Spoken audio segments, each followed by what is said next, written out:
नमस्कार, आप देख रहे हैं 4 PM और मैं हूं आपके साथ सिमरन। क्या हुआ जब दिल्ली की रेखा गुप्ता की सरकार में सामने आए करोड़ों रुपए का घोटाला? कैसे आम आदमी पार्टी ने प्रेस कॉन्फ्रेंस बुला के सरकार पे लगाए गंभीर आरोप और इतने गंभीर आरोपों के बावजूद गोदी मीडिया ने साधी चुप्पी। दोस्तों, इन दिनों मोदी सरकार मंत्री और मुख्यमंत्रियों के बुरे दिन चालू हो गए हैं।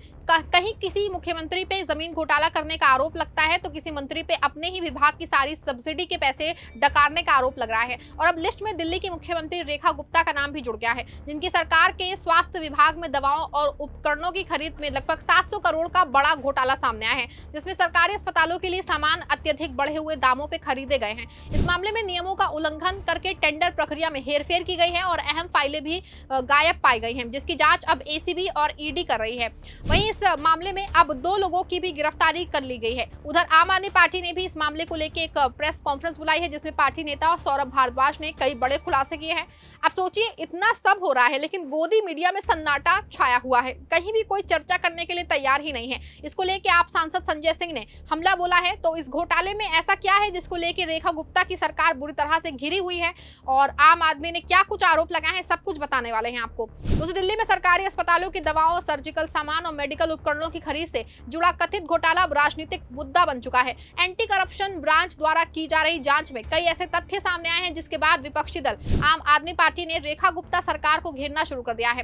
जांच एजेंसियों का आरोप है कि स्वास्थ्य विभाग के अंतर्गत आने वाले खरीद प्रक्रियाओं में गंभीर अनियमितताएं हुई हैं और सरकारी खजाने को भारी नुकसान पहुंचाया गया है। मामले में एंटी करप्शन ब्रांच ने पूर्व स्वास्थ्य सेवा महानिदेशक डॉक्टर वत्सला अग्रवाल और सेंट्रल प्रोक्यूरमेंट एजेंसी यानी कि सीपीए के पूर्व deputy controller of accounts Neeraj Chopra को गिरफ्तार किया है। इससे पहले सीपीए के पूर्व head of office doctor Vinod Kumar रंगा की भी गिरफ्तारी हो चुकी है।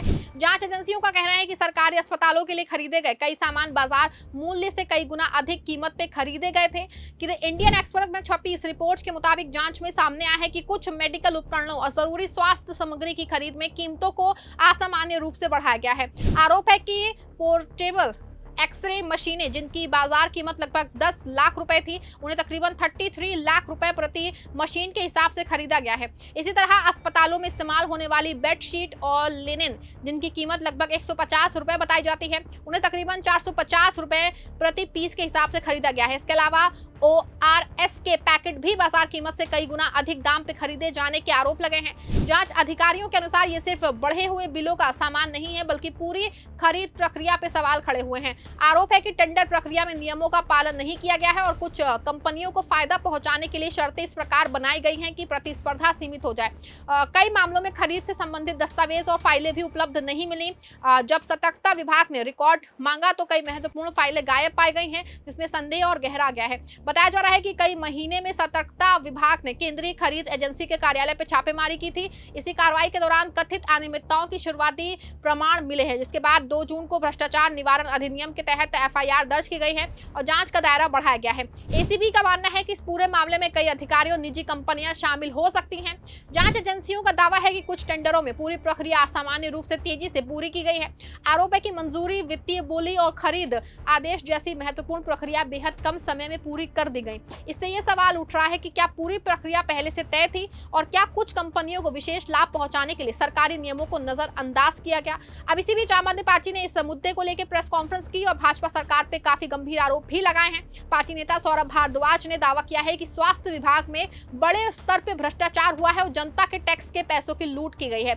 आम आदमी पार्टी की दिल्ली यूनिट के अध्यक्ष सौरभ भारद्वाज ने कहा कि सीएम रेखा गुप्ता के नेतृत्व वाली दिल्ली सरकार में खूब भ्रष्टाचार हो रहा है। उन्होंने कहा कि भ्रष्टाचार का अविश्वसनीय स्तर है। सौरभ भारद्वाज ने दिल्ली सरकार पे भ्रष्टाचार का आरोप लगाते हुए कहा कि रेखा गुप्ता सरकार ने अस्पतालों के लिए बेडशीट खरीदी, जिसकी बाजार की कीमत 150 रुपए है, जबकि सरकार ने 450 रुपए में खरीदी है। उन्होंने आरोप लगाया है कि हर आइटम पे 200% का कमीशन है।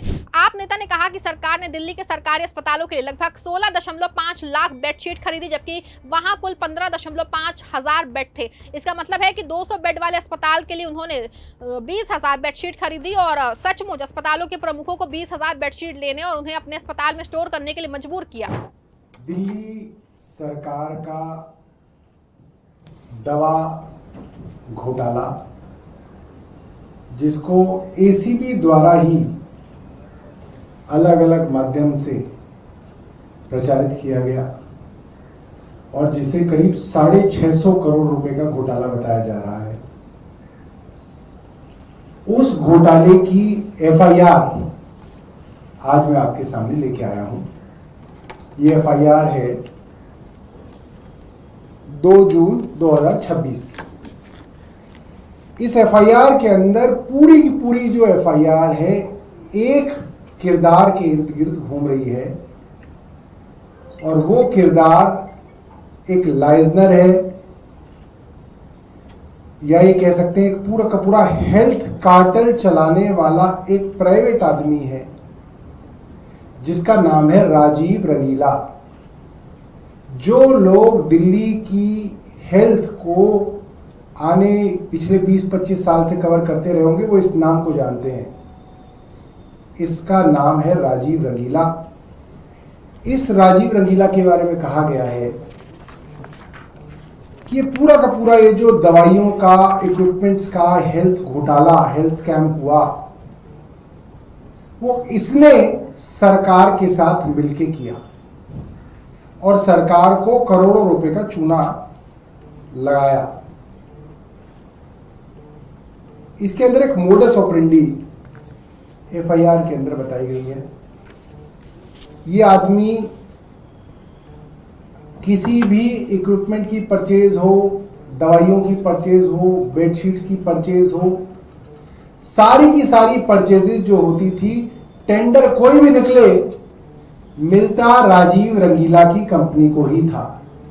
अब देखिए, एक तरफ जहां ये मामला इतना गरमाया हुआ है, वहीं विपक्ष की एक छोटी सी गलती पे अपनी छाती पीटने वाला गोदी मीडिया दिल्ली सरकार में हुए इतने बड़े घोटाले को लेकर पूरी तरह शांत बैठा है। ना कहीं कोई डिबेट हो रही है, ना ही कोई चर्चा हो रही है। इसको लेकर आम आदमी पार्टी के राज्यसभा सांसद संजय सिंह ने गोदी मीडिया को जम के लताड़ा है। गोदी मीडिया का असली चेहरा सबके सामने लाके रख दिया है और भी उन्होंने क्या कुछ कहा है, एक बार आपको भी सुनना चाहिए। नमस्कार जय हिंद साथियों। अभी आपने देखा कि 650 करोड़ रुपए का स्वास्थ्य विभाग में घोटाला दिल्ली की सरकार में सामने आया है। आपको याद होगा कि जब आम आदमी पार्टी की सरकार थी उस वक्त सारा का सारा गोदी मीडिया झूठे बेबुनियाद आरोप लगा के आम आदमी पार्टी को बदनाम कर रहा था। बाद में आपने देखा कि न्यायालय ने कहा कि सारे के सारे लोग निर्दोष हैं, मुकदमा झूठा है और झूठा मुकदमा लिखने वालों पर कार्रवाई होनी चाहिए। शराब घोटाले जैसी कोई चीज नहीं है। और अभी जो मौजूदा सरकार में 16-17 महीने की सरकार है रेखा गुप्ता की, उस सरकार में स्वास्थ्य विभाग का जो घोटाला सामने आया है बहुत चौंकाने वाला है। एक्सरे की मशीनें, बेडशीट, तमाम स्वास्थ्य विभाग में इस्तेमाल होने वाले उपकरण 10-10, 20-20 गुना ज्यादा दामों पर खरीदे गए, 10-10, 20 गुना ज्यादा जरूरतों से खरीदे गए। यानी कि जितनी जरूरत है उससे 10, 20, 30 गुना ज्यादा सामान खरीदे गए। और यह करीब करीब 650 करोड़ का घोटाला है। लेकिन पूरा का पूरा गोदी मीडिया गजनी मोड में चला गया है, जैसे उसको कुछ याद ही नहीं है, जैसे वो कुछ चर्चा ही नहीं करना चाहता। कितने भोले शांत एकदम गजनी मोड में सारा का सारा गोदी मीडिया चला गया। एक शब्द भारतीय जनता पार्टी के भ्रष्टाचार पे कोई टीवी चैनल डिबेट करने को तैयार नहीं है। तो इसलिए मैं कहना चाहता हूं, इनकी नीयत को समझिए, इनके तरीकों को समझिए और किस तरह से आम आदमी पार्टी को बदनाम करने की साजिश में भारतीय जनता पार्टी और गोदी मीडिया एक साथ चोली दामन की तरह काम करते हैं, उस बात को समझिए।